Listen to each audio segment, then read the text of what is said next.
서가 명가. 자, 그러면 세사라와이호를 우리가 설명할 수 있는 키워드들을 가지고 다시 몇 가지 말씀을 한번 드려볼게요. 자, 일단 형제가 11명입니다. 대가족이죠. 그 중에 몇은 또 중간에 어려서 죽었지만 거기 막내였어요. 그러니까 아마 부모는 굉장히 연로하셨겠죠. 11번째니까.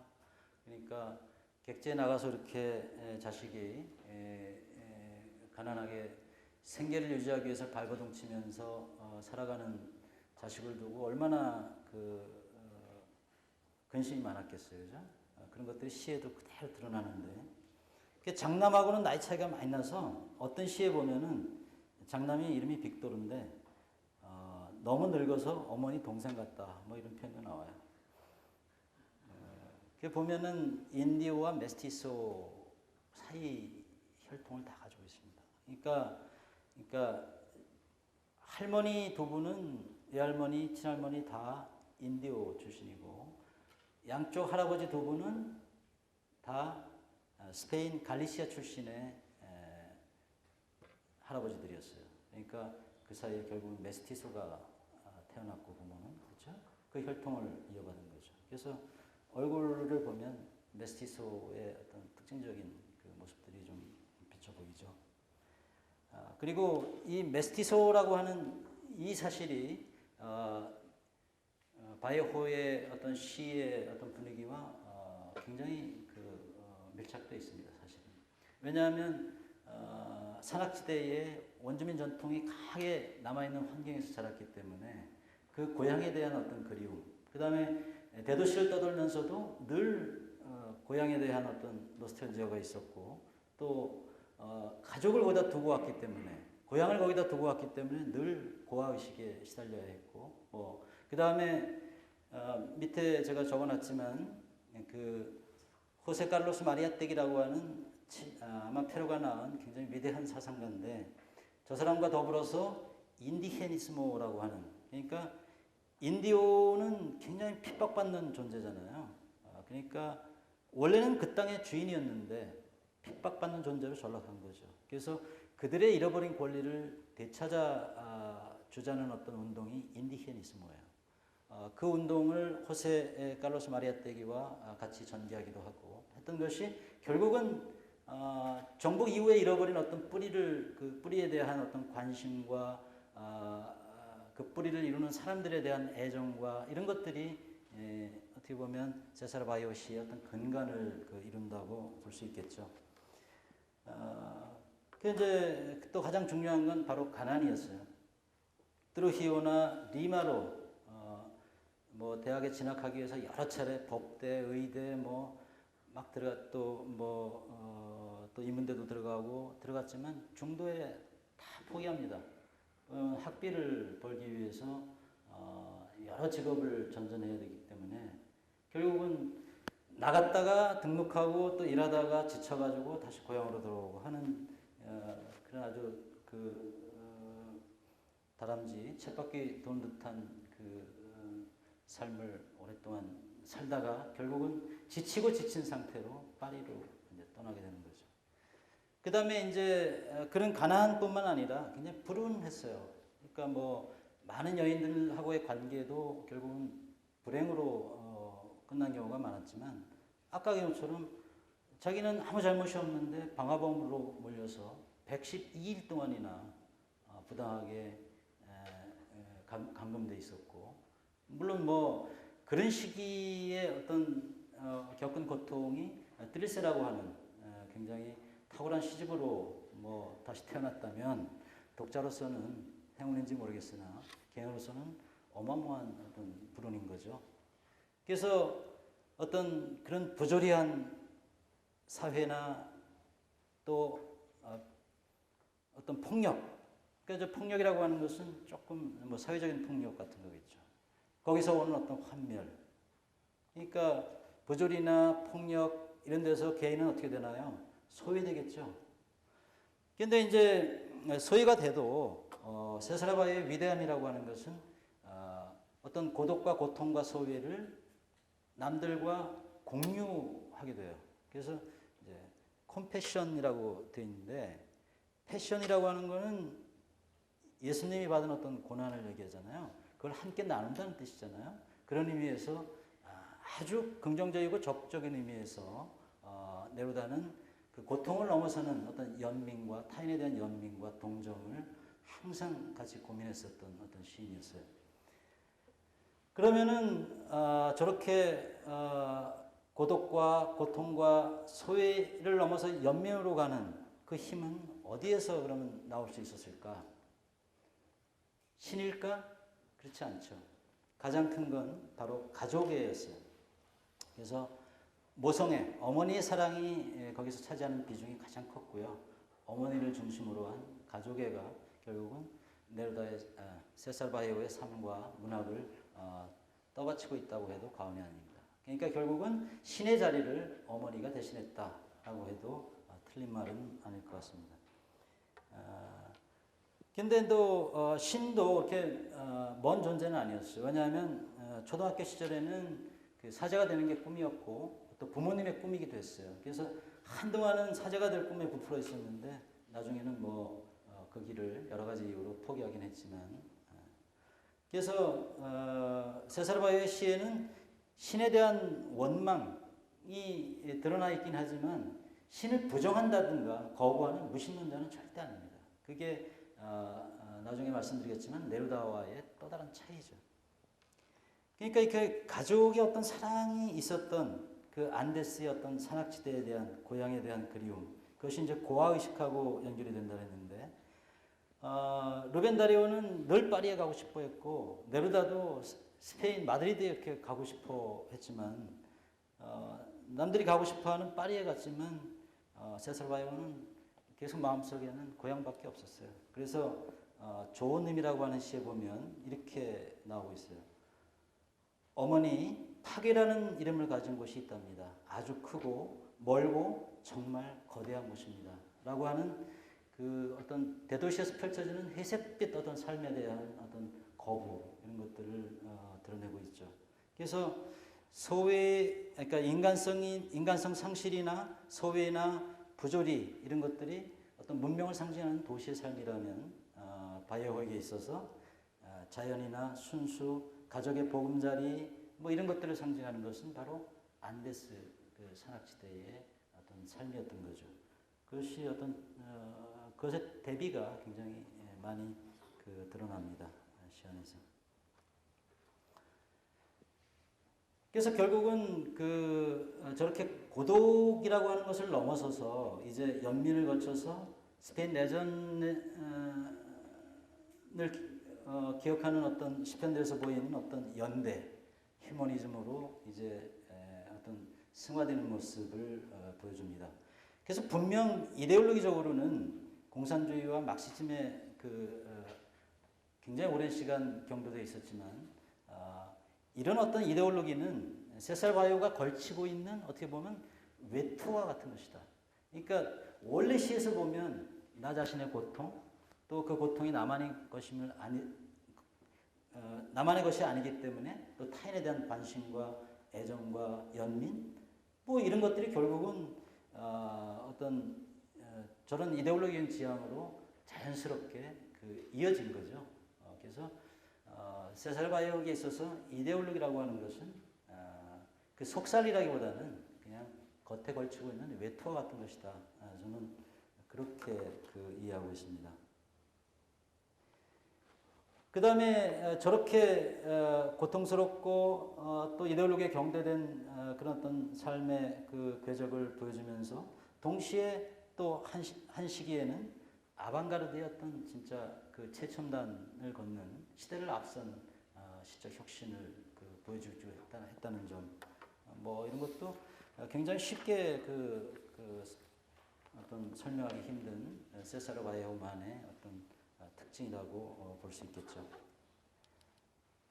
그래서 이거는 우리가 사실은 시어를 원어로 읽을 수 없기 때문에 일일이 확인할 수 없지만 많은 전문 용어가 등장을 하고요. 그 다음에 신조어도 굉장히 많습니다. 그 다음에 아까 말씀드린 대로 아주 일상의 언어들이 시안으로 그냥 들어와요.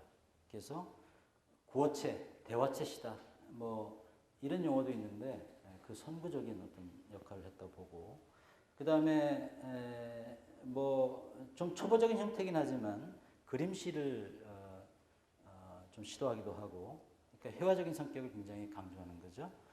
그 다음에 파리에서 쓰여진 많은 시들은 산문시의 형태를 띠고 있습니다. 그래서 그 다음에 우리가 알고 있는 철자법이나 구문은 멋대로 막 해체됩니다. 그래서 철자도 막 바뀌고요. 거기에는 뭐 숨어 있는 어떤 의도들이 분명히 뭐 있겠죠, 당연히. 검은 전령, 그러니까 표제시죠.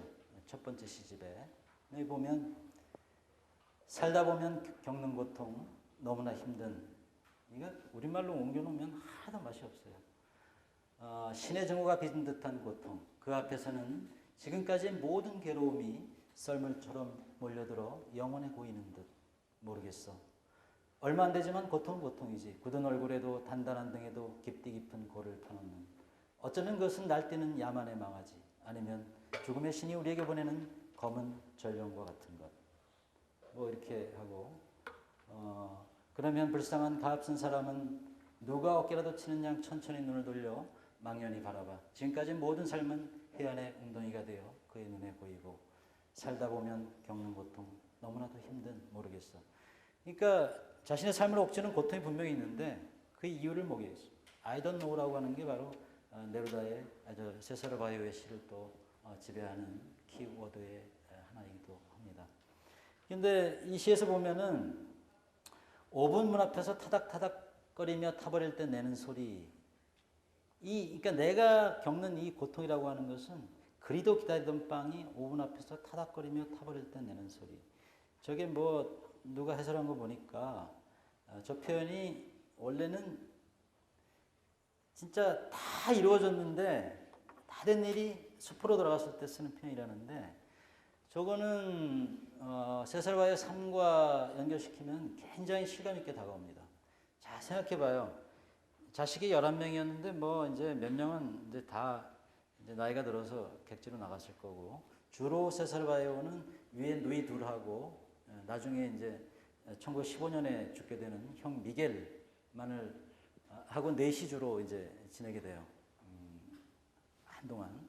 그러면 이제 넷이 올망졸망 앉아가지고 배가 고프니까 빵을 어머니가 굽고 있으면 그걸 진짜 고대하면서 기다리고 있는데 눈앞에서 그게 타버린다.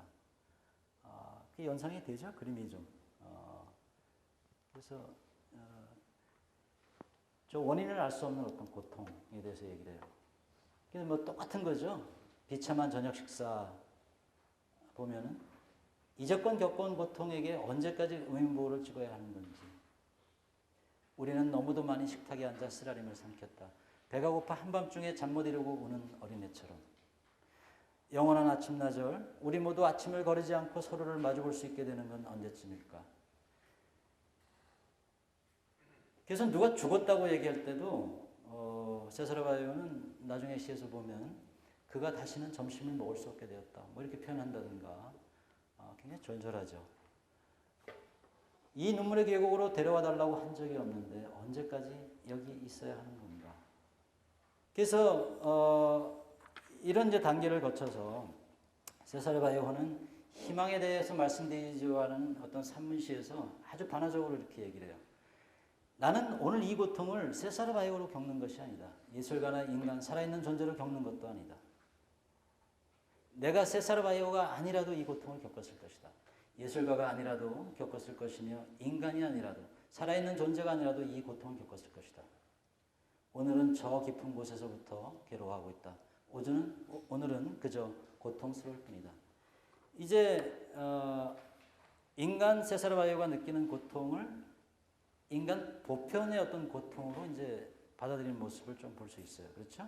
어떤 내가 인간 사이에 아주 예외적인 존재라서 고통을 겪고 있는 것이 아니라 이것이 보편적인 인간이 그 겪을 수 있는 고통이다 하는 거죠. 그래서 이제 이러한 깨달음은 결국 어디로 갈까요? 왜 우리를 이렇게 우리 피조물을 고통 속에 내버려 두셨나이까? 이제 어떤 조물주에 대한 원망으로 이어지게 되겠죠. 당신의 양식을 먹었다는 사실이 이렇게 괴롭습니다. 그러나 이 불쌍한 생각하는 진흙은 당신의 옆구리에 있는 상처가 아닙니다. 당신은 당신을 떠날 마리아도 없지 않습니까? 오 주님, 당신께서 인간이셨다면 오늘은 하느님이 되실 줄 아셨을 겁니다. 그러면 어떤 이러한 고통을 넘어서는 방법은 뭐가 있을까요? 그 해답을 세사라 바예호는 일단 가족의 사랑에서 찾는다고 했어요.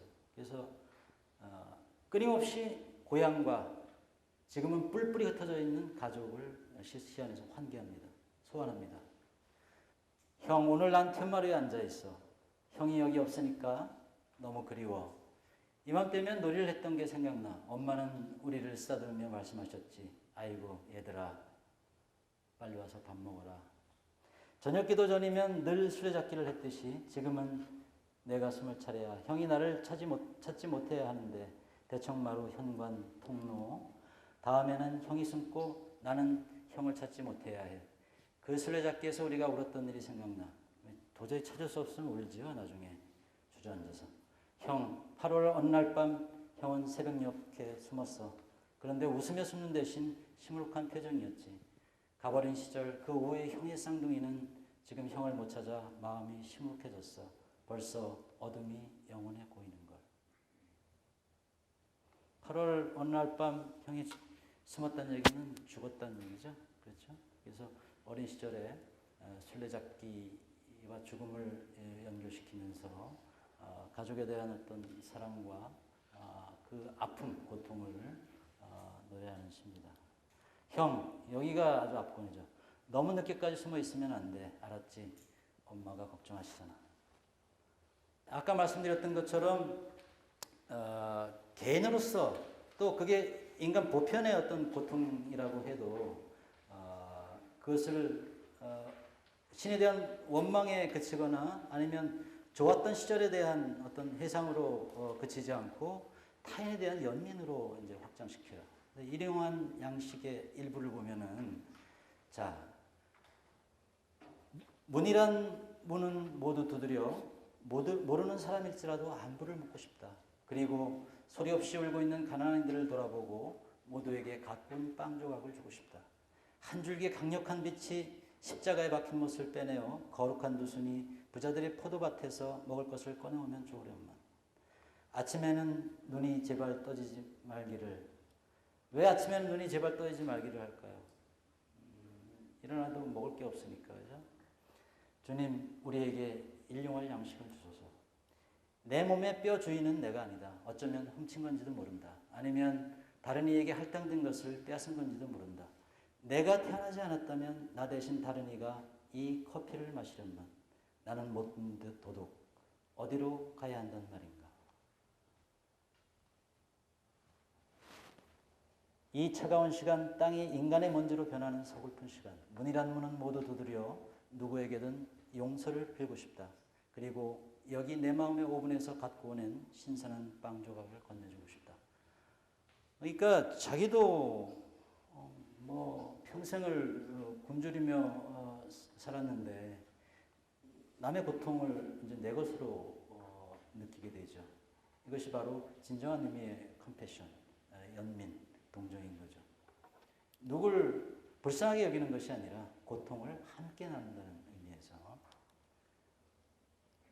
한 사내가 빵을 어깨에 메고라는 시에 보면은 사내가 빵을 어깨에 메고 있다는 것은 어때요? 우리가 살아가는데 빵이 없이는 살 수가 없잖아요. 그렇죠? 그러니까 어떤 빵을 벌기 위해, 하루하루의 빵을 벌기 위해서 고통받으며 살아갈 수밖에 없는 존재로서의 인간을 암시하고 있는 거죠. 그래서 이 시는 굉장히 독특한 방식으로 이제 대조와 대꾸가 동시에 이제 나타나 있는데, 앞에 이제 이행으로 다 연결됐겠잖아요. 앞에 시행은 어떤 눈에 보이는 부조리한 세계를 얘기하고 있는 거고, 뒤에 시행은 시적자의 어떤 생각의 흐름이랄까요? 뭐 이런 것들을 드러내 있어요. 자, 한 사내가 빵을 어깨에 메고 간다. 현실은 이렇다는 거죠. 그런데 나는 나중에 나의 분신에 대해 글을 써야 할까? 또 다른 나에 대해 시를 써야 할까? 고민인 거죠. 그죠? 다른 사내가 자리에 앉아서 긁는다. 겨드랑이에서 이를 꺼내 죽인다. 이거 우리 학생들은 잘 상상이 안 되겠지만 옛날에는 진짜 저랬죠. 그죠? 어린 시절에. 무슨 배짱으로 그런데 나는 정신 분석하게 돼 말한단 말인가. 다른 사내가 손에 몽둥이를 들고 내 가슴으로 들어왔다. 그런데 의사한테 소크라테스에 대해 말한다고? 절룩바리가 한 어린애의 팔에 의지해 걸어간다. 그런데 난 나중에 앙드레 브루통을 읽을 수 있을까? 이런 고민이에요. 그러니까 저런 부조리한 현실의 모습에 눈을 감고 거기에 그 현실을 외면하고 내가 어떤 형이상학적이고 어떤 나만의 어떤 그 시세계를 펼쳐간다는 것이 얼마나 그 턱없고 사실은 정당화될 수 없는 것인지 어떤 그 시인으로서의 어떤 진정성 있는 어떤 고민하는 고뇌하는 그런 모습을 아주 진솔하게 그 대조를 통해서 보여주고 있는 거죠. 서가 명가